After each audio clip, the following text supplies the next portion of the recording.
Hi friends, welcome back on our YouTube channel. This is the next lecture of optics in which today we will discuss about coaxial lens system and its cardinal points. In the current lecture, we will discuss about deviation produced by a thin lens and the coaxial lens system and its cardinal points. So first of all, deviation produced by a thin lens. Now, this is our principal axis or optic axis. Here we have a convex lens or a thin lens which is represented here by L.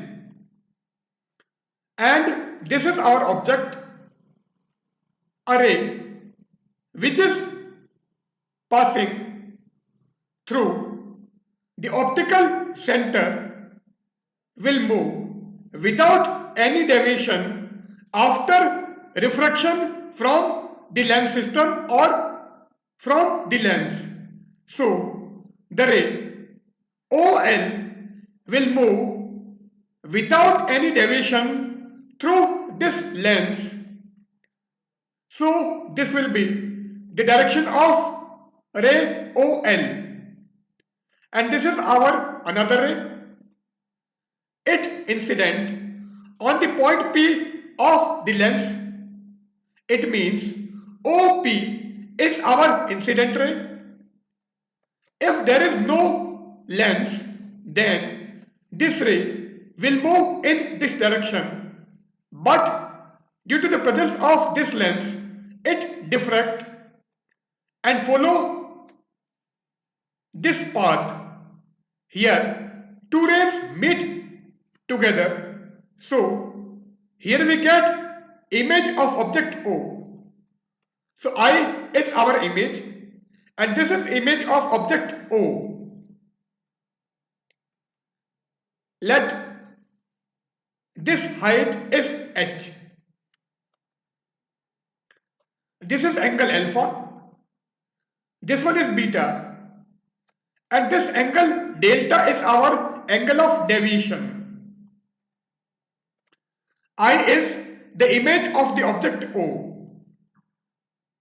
Now, from triangle OPI, so triangle OPI, this is our external angle and alpha and beta are internal angle and external angle equal to sum of interior angle. It means delta equal to alpha plus beta. So delta equal to alpha plus beta. For paraxial rays, alpha and beta are very small. And if angle is small, then tan theta equal to theta. So here alpha and beta are very small. So alpha will be equal to tan alpha and beta equal to tan beta. Now from triangle OPL and triangle PIL. So in triangle OPL and triangle PIL, alpha equal to tan alpha. So tan alpha equal to perpendicular upon base. So PL upon OL. So PL upon OL. Now distance of object from optical center is represented by U and distance of image from optical center is represented by V. It means Li equal to V. Now, by using sign convention, LO is equal to minus U because the distance of object is measured in the opposite direction of incident ray. Ray is moving in this direction and we are measuring the distance in this direction. So LO is equal to minus U. So alpha equal to H upon minus U. And beta equal to tan beta. So tan beta equal to PL upon Li and Li equal to V, whereas PL equal to H, so beta equal to H upon V. So beta equal to H upon V. Now delta equal to alpha plus beta. So alpha is H upon minus U and beta equal to H upon V. So on substituting the value of alpha and beta from these equations in this equation, we get delta equal to minus H upon U plus H upon V. Now delta equal to minus H upon U plus H upon V. So if we take H common from here, then delta equal to H into 1 upon V minus 1 upon U. And for thin lengths, 1 upon F equal to 1 upon V minus 1 upon U. Here F is focal length, so 1 upon F equal to 1 upon V minus 1 upon U. So we replace 1 upon V minus 1 upon U by 1 by F. So delta equal to H upon F. So deviation for a thin length will be H upon F. Since the value of delta does not depend on alpha and beta, so all the rays incident at P would suffer the same deviation. Now, coaxial length system and its cardinal points. So, what is cardinal points? This whole thing we have discussed in our previous lessons. So, now coaxial length system and its cardinal points. This is our principal axis. Here we have a length system which is made up of two lenses L1 and L2, and O1 and O2 are the optical center of length L1 and L2 respectively. The distance between L1 and L2 is D. F1 is our first focal point and F2 is second focal point. Now, AB is a ray which is parallel to the principal axis. It means after refraction from the length system, it will pass through the second focal point, that is from F2. Now, if there is no length system, then ray AB will follow the path this one. But due to the presence of L1, it will refract towards BC. Now, if length L2 is not there, then the ray BC will move towards CD. But due to the presence of L2, it will again refract by this length and follow the path CF2. So a ray which is parallel to principal axis will pass through the second focal point after length system. If we extend CF2 in backward direction, then it will meet on this point, that is on point M2. Now we draw a perpendicular on the optic axis through the point M2. So this is our second principal plane and H2 is second principal point. Similarly, this is our first principal plane and here we have first principal point. So H1 is first principal point and H2 is second principal point. M1 H1 is first principal plane, whereas M2 H2 is our second principal plane. Let O1 B is H1 and O2 C is H2. This angle is delta 1, which is the deviation produced by length L1, and from geometry this angle will also be delta 1, and let this angle is delta 2. This is the deviation produced by lens L2. And from geometry, this angle will also be delta 2, and this will be the total deviation produced by the lens system made up of two lenses L1 and L2, and this angle is represented by delta. So delta is total deviation produced by the lens system. So total deviation produced by lens system, delta equal to delta 1 plus delta 2. So delta 1 is the deviation produced by lens L1. Delta 2 is the deviation produced by lens L2. So the total deviation delta is equal to delta 1 plus delta 2. Because in triangle BM2C, delta 1 and delta 2 are internal angle, whereas delta is external angle, and external angle equal to sum of interior angle. So delta equal to delta 1 plus delta 2. Now equivalent focal length. For thin lens, delta equal to h by f. So delta 1 means deviation from lens L1 will be h1 upon f1 and delta 2 will be h2 upon f2. In the same way, delta equal to h1 upon f. This f is equivalent focal length, and f1 and f2 are the focal length of lens L1 and L2. Now we substitute delta 1, delta 2 and delta in this equation. Then h1 upon f equal to h1 upon f1 plus h2 upon f2. Now this was our diagram. From figure O2C, O2C is equal to O2P minus CP. So O2C equal to O2P minus CP, and delta 1 equal to Cp upon Bp.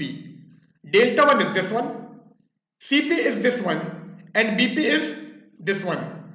Because angle equal to arc upon radius, so angle is delta 1, arc is Cp, and radius is Bp.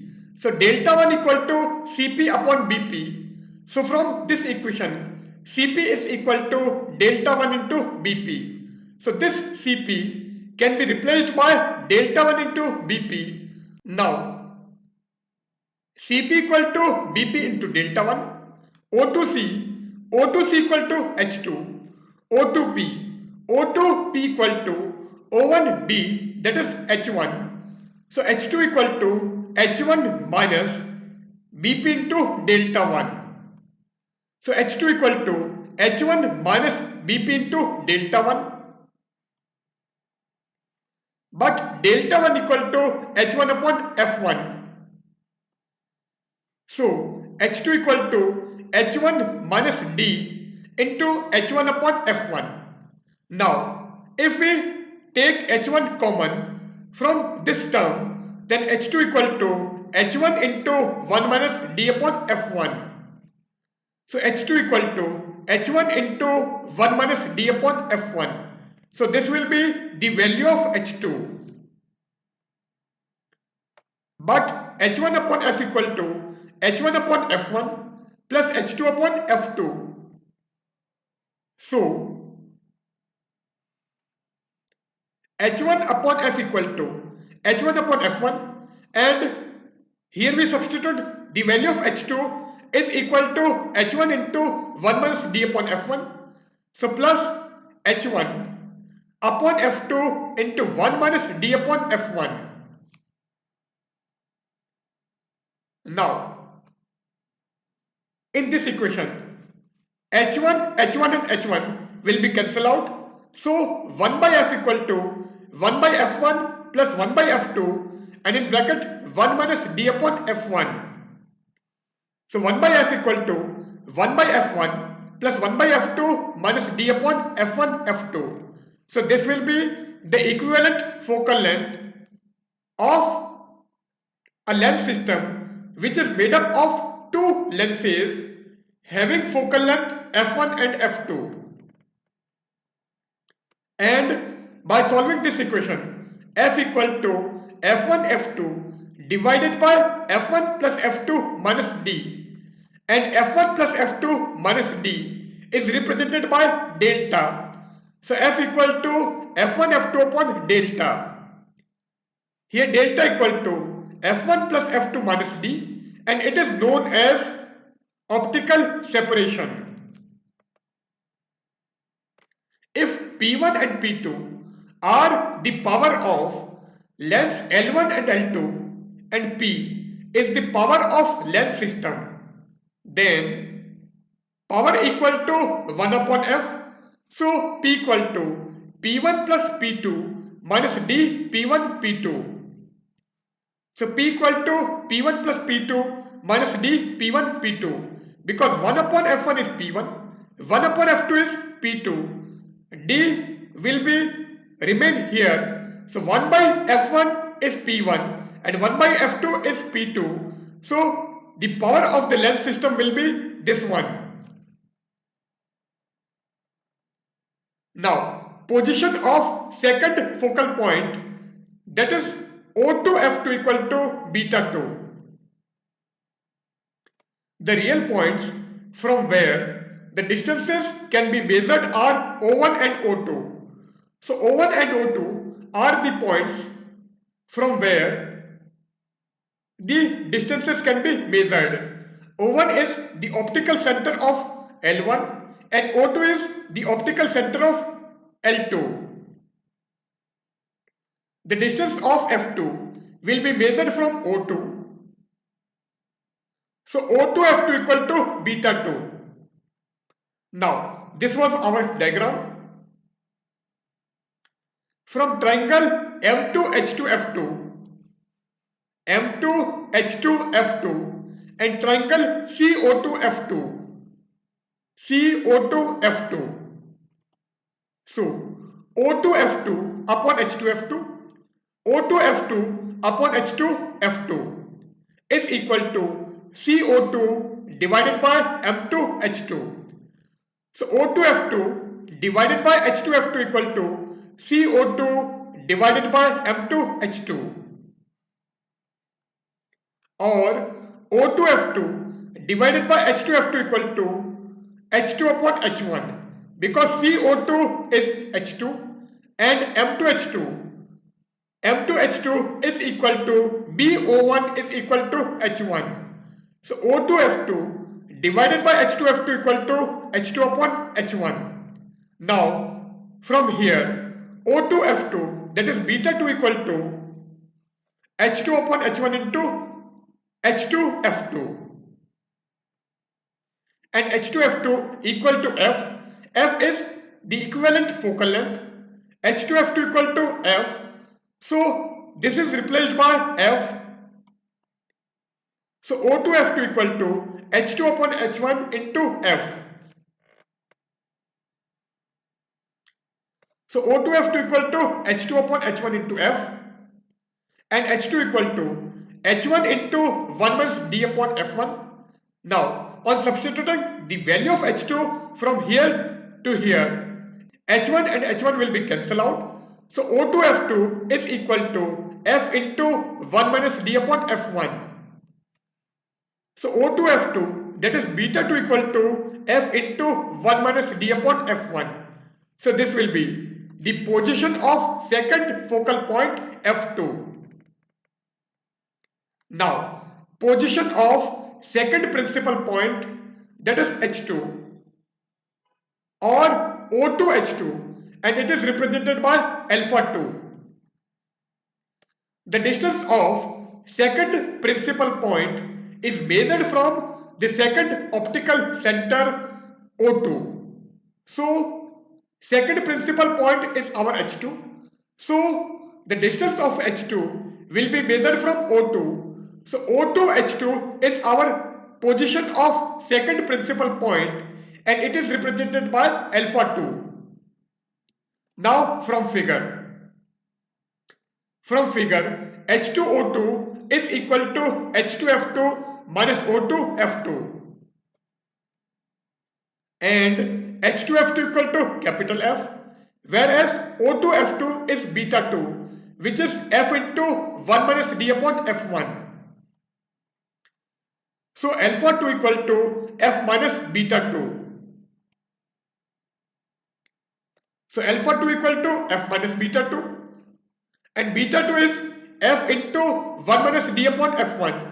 So this beta 2 is replaced by F into 1 minus D upon F1. So alpha 2 equal to